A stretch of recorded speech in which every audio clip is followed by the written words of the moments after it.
다음에 이제 지체의 사명은 빛을 나타내야 하는 거예요. 빛을. 너희는 세상의 빛이라고 하셨어요. 여기서 빛이라고 하신 말씀은 마태복음 5장 16절에서 밝혀주신 말씀대로 그리스도인의 착한 행실을 말하는 거예요. 착한 행실.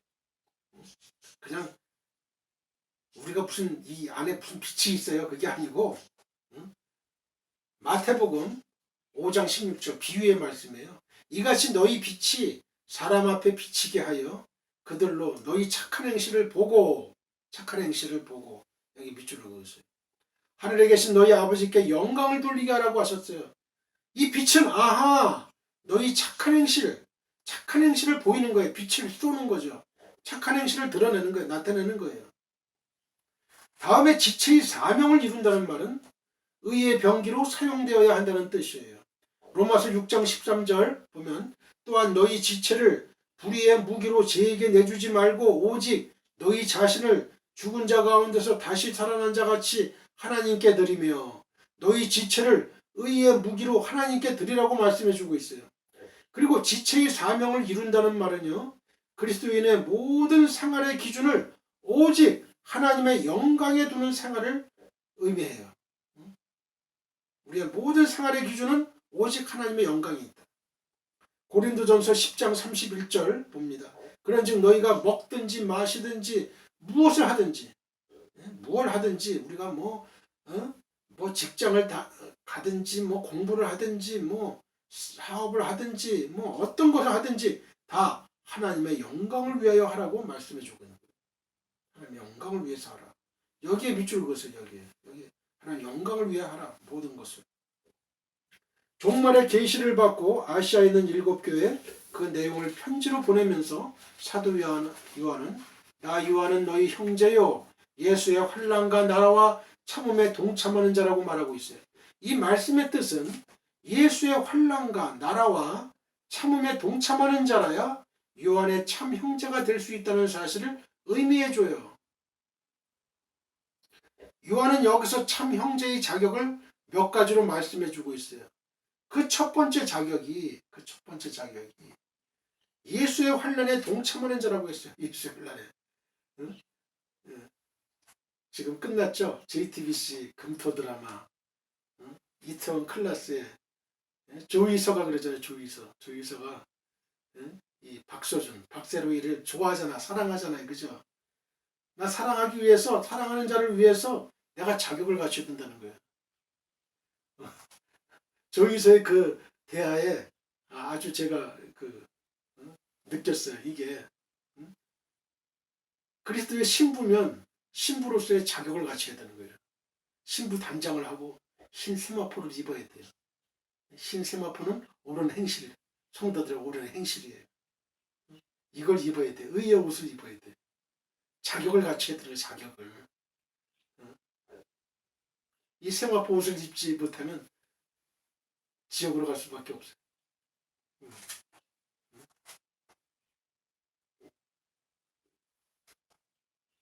자격을 갖춰야 돼. 그래서 동고동락을 같이 하잖아요. 거기 나오는 장근은 애한테 맞아가지고 피도 흘리고요.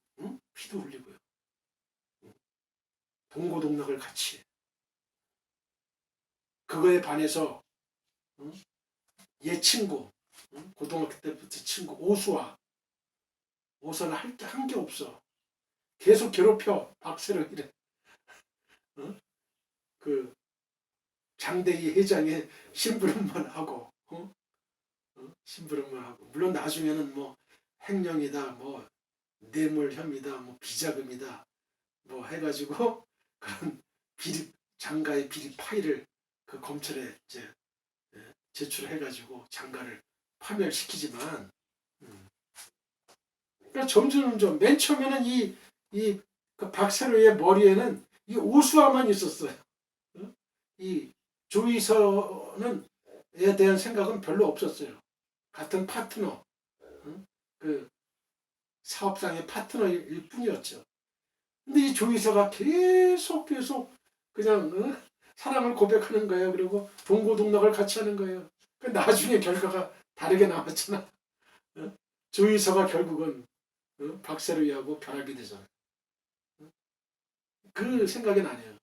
이 봐요. 그 첫 번째 자격이 예수의 환난에 동참하는 자다. 예수의 환난에. 우리가 영감을 얻으려면 같이 동고동락을 해야 돼. 우리도 환난에 참여해야 돼. 우리도 환난을 받아야지. 나는 영광만 취하겠다? 그러면 안 돼요.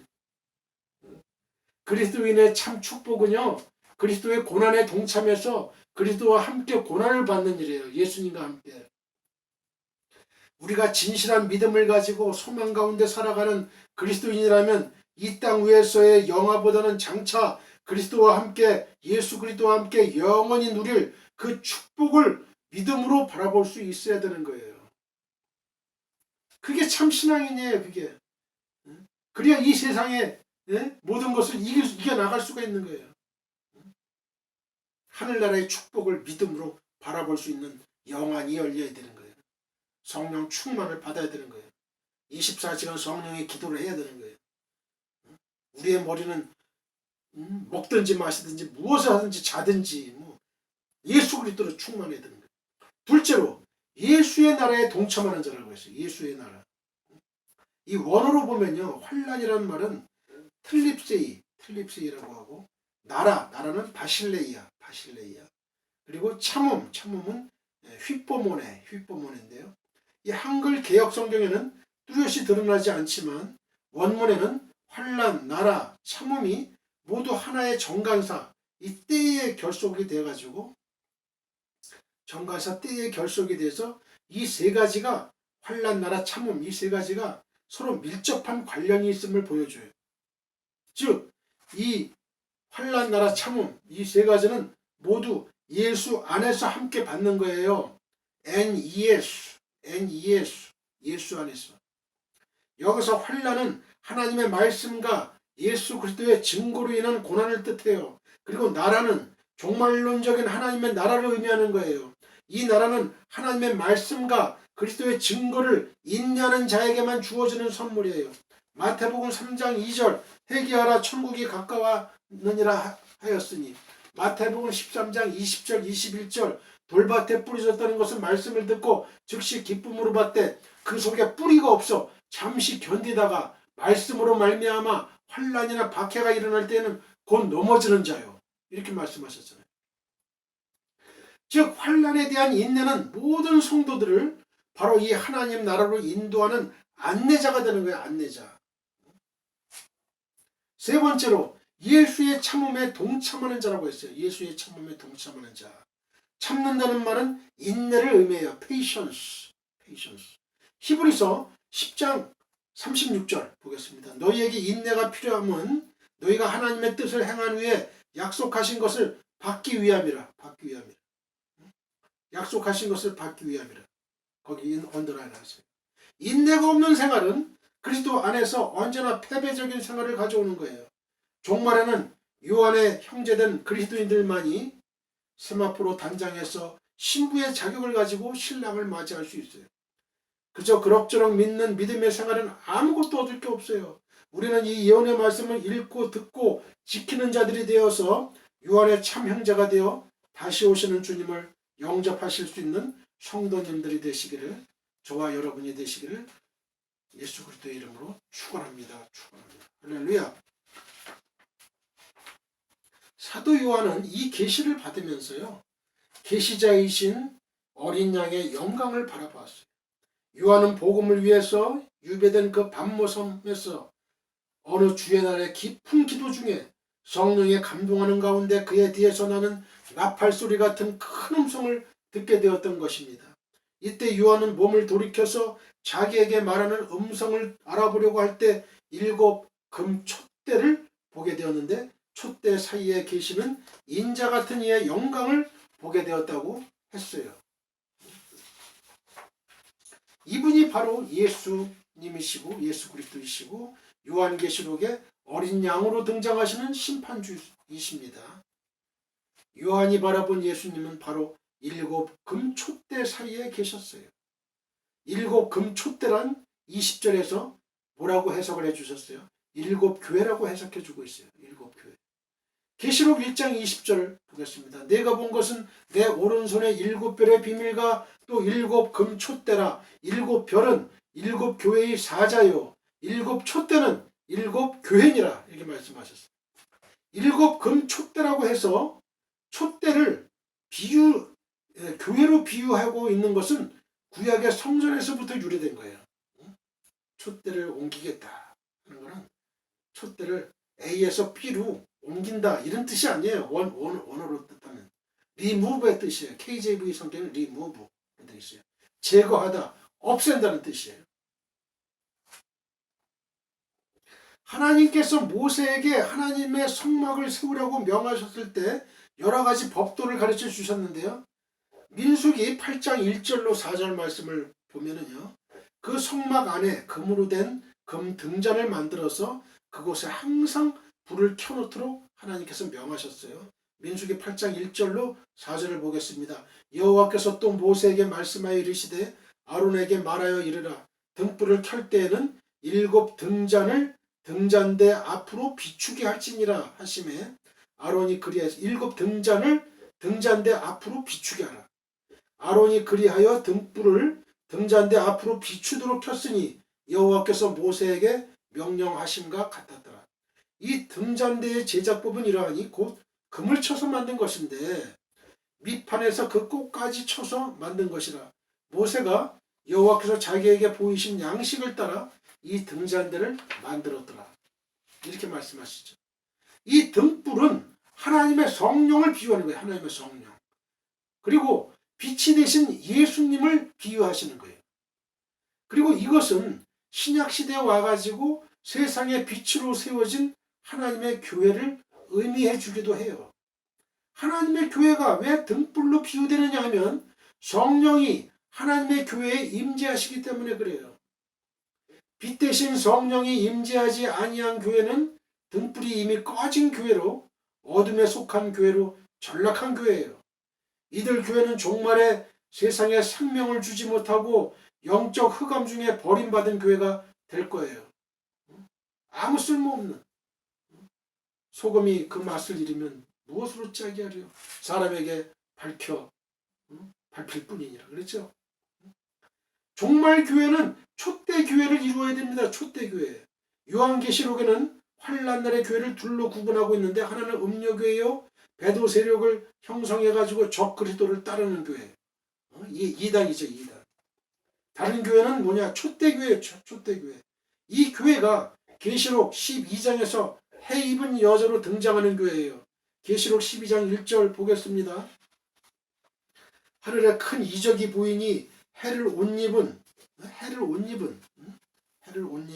한 여자가 있는데 그 발 아래에는 달이 있고 그 머리에는 12별의 관을 썼더라. 이렇게 되어 있어요. 이처럼 요한이 7 금촛대를 보았을 때 그 7 금촛대 사이에 인자 같은 이가 다니시는 것을 보게 되었다고 말했어요. 요한이 말한 인자 같은 이라고 한 대상은 바로 예수님을 말하는 거예요. 요한이 바라본 주님의 영광은 먼저 발에 끌리는 옷을 입고 가슴에 금띠를 띠셨다고 했어요. 발에 끌리는 옷이나 금띠는 모두 왕의 권위의 표현이에요. 만왕의 왕이신 예수님이 입으신 왕복을 의미해 주는 말입니다.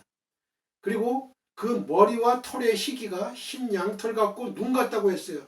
눈이나 양털은 성경에서 죄가 없는 순결을 의미해줘요. 죄가 없는 순결.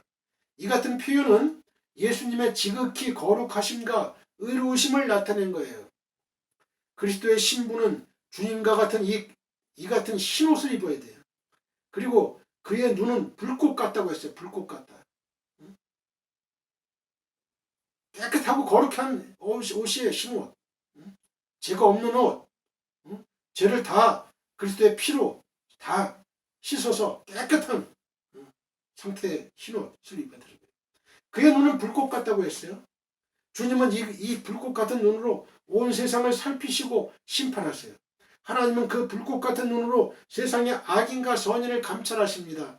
잠언서 15장 3절 여호와의 눈은 어디서든지 악인과 선인을 감찰하시느니라고 말씀하셨어요. 하나님의 눈은 속일 수가 없어요. 속일 수가 없어요. 어디서든지 여기 밑줄 그으세요. 악인과 선인을 감찰하시느니라. 또 네 번째, 그의 발은 주석 같다고 하셨어요. 주석이란 그 어떤 것이라도 밟아서 짓눌러 버릴 수 있는 단단한 금속을 의미해요. 그러므로 주님의 발이 주석 같다고 하신 말씀은 그가 이 세상을 심판하실 때 나타내실 권세와 권능을 비유하는 말이에요. 다섯 번째, 그의 음성은 많은 물소리 같다고 했어요. 많은 물소리 같다. 이 같은 주님의 음성은 옛날 갈릴리 바다나 베다니 동네에 다니시면서 죄인들을 부르신 그런 다정한 음성이 아니에요. 죄인을 심판하시는 심판주의 어미에 찬 우렁찬 음성이에요. 여섯 번째, 그의 입에서는 좌우에 날선 검이 나온다고 했어요. 진짜 그냥 검이 아니고 여기서 어떤 비유냐면 주님의 입에서 나오는 날선 검이라는 것은 그의 말씀의 검이에요. 말씀의 검으로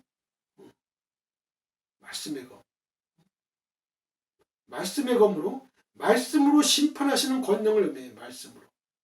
주님은 그의 입의 말씀이 심판의 검이 돼서 인류를 심판하실 거예요. 일곱 번째, 그의 얼굴은 해가 힘있게 비치는 것 같다라고 했어요. 주님의 얼굴이 힘있게 비치는 햇빛 같다고 하신 말씀은 주님의 영광을 말씀하시는 표현이에요. 주님의 영광. 그날에 이 세상에 살아가는 모든 인류는 이 같은 주님의 얼굴을 바로 쳐다볼 자가 없을 거예요. 사도 요한은 계시를 받는 중에 이런 주님의 영광을 친히 바라보고 혼전한 상태에 빠졌어요. 17절에서 내가 볼 때에 그 발 앞에 엎드러져 죽은 자같이 되었다고 했어요. 주님의 영광은 곧 하나님의 영광이에요. 그 영광을 보고 살 자가 없어요. 주님은 죽은 자같이 된 요한에게 다가가서 그 오른손을 얹고 말씀하시기를 두려워하지 말라. 나는 처음이요 마지막이니 곧 살아있는 자라. 내가 전에 죽었었노라. 볼지어다 이제 세세토록 살아있어 사망과 음부의 열쇠를 가졌노니 라고 말씀하셨어요. 비록 주의 재림은 심판받을 세상에는 어미하신 모습으로 나타나시지만 그의 백성들에게는 자비하신 구주의 모습으로 보이시며 우리를 위로하실 거예요. 할렐루야. 축도가 끝나고 주여 성창하고 통성기도 들어갑니다.